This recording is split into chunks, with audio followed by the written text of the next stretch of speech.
எந்த திருவிழாக்கு போகிறோமோ இல்லையோ, கண்டிப்பாக நம்ம தென்காசியில் நடக்கிற புத்தக திருவிழாக்கு போயே ஆகணும். அதுவும் குடும்பத்தோடு போகணும். எதுக்காக புத்தக திருவிழாக்கு கட்டாயமாக அதுவும் குழந்தைங்களோட போகணும்னு சொல்கிறேன்னு தெரியுமா? நம்ம குழந்தைங்கக்கிட்ட புத்தகம் படிக்கணுங்கிற பழக்கமே இல்லை படிக்கணுங்கிற பழக்கமே குறைஞ்சிக்கிட்டே வருது.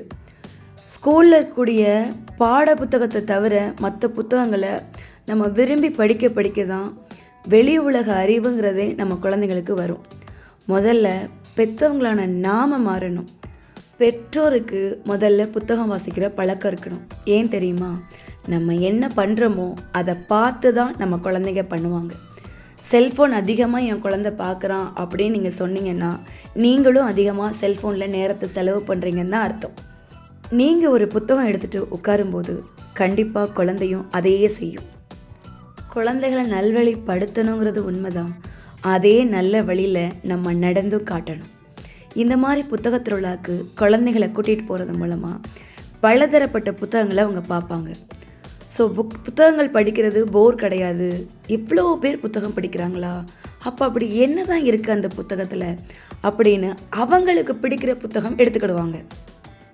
முக்கால்வாசி குழந்தைகள் டிராயிங் புக்கு தான் விரும்பி எடுப்பாங்க. அதில் பேரண்ட்ஸ் ஒரு சலிப்பு இருக்கும். இவன் எப்போ பார்த்தாலும் இந்த டிராயிங் புக்ஸை வாங்குவான், 2 கிறுக்குவான், தூக்கி போட்டுருவான். அதை போட்டு எதுக்கு வேஸ்ட்டாக வாங்கி கொடுத்துக்கிட்டு, எங்கள் வீட்டில் நிறைய டிராயிங் புக்ஸ் இருக்குது அப்படின்னு சொல்லுவாங்க.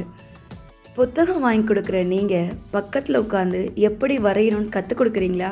இல்லை புத்தகத்தையும் க்ரையான்ஸையும் வாங்கி கொடுத்துட்டு நீங்கள் ஒரு வேலையை பார்க்க போயிடுறீங்க.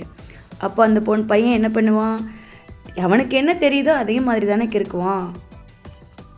எந்த ஒரு பொருளை குழந்தைகளுக்கு வாங்கி கொடுத்ததுக்கு அப்புறமா அதை எப்படி பயன்படுத்தணும்னு பெற்றவங்க பக்கத்தில் இருந்து கண்டிப்பாக சொல்லி கொடுக்கணும். கொடுத்தாதான் அதை எப்படி பயன்படுத்தணுங்கிறத உக்தியே அவங்களுக்கு தெரியும்.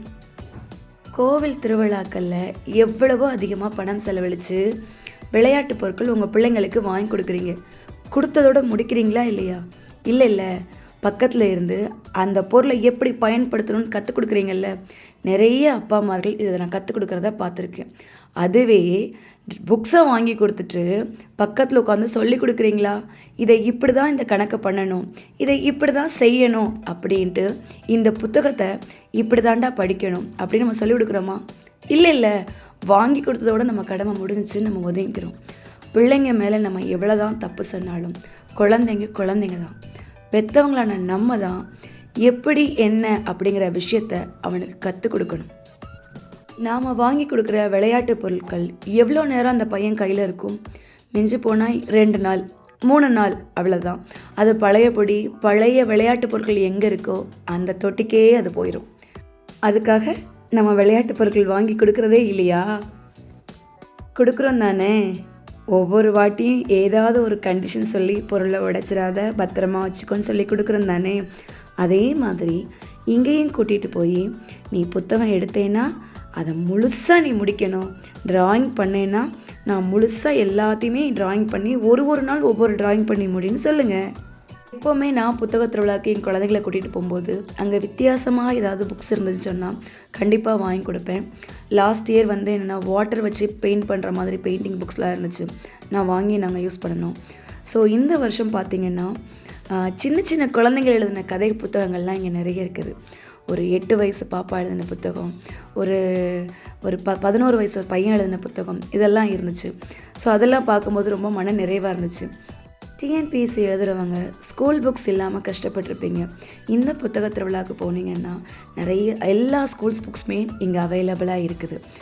தலைவரோட மாஸ்க் எல்லாம் இங்கே இருந்துச்சு. ஸோ அதை நான் பார்த்துட்டு எனக்கு தேவையான மாஸ்க் எல்லாம் கொஞ்சம் நான் பர்ச்சேஸ் பண்ணிக்கிட்டேன். இது மட்டும் இல்லை, ஈவினிங் டைம் பலதரப்பட்ட பள்ளிகளிலிருந்து கலை நிகழ்ச்சிகள் நடத்தி அந்தந்த பள்ளி மாணவர்கள் அவங்களோட திறமையை வெளிக்கொண்டு வர்றாங்க. கலை நிகழ்ச்சிகள் மட்டும் இல்லை, பட்டிமன்றம், சொற்பொழிவு அப்படின்ட்டு தினமும் ஒரு நிகழ்ச்சி நடக்குது. கட்டாயமாக திருவிழாவுக்கு போங்க.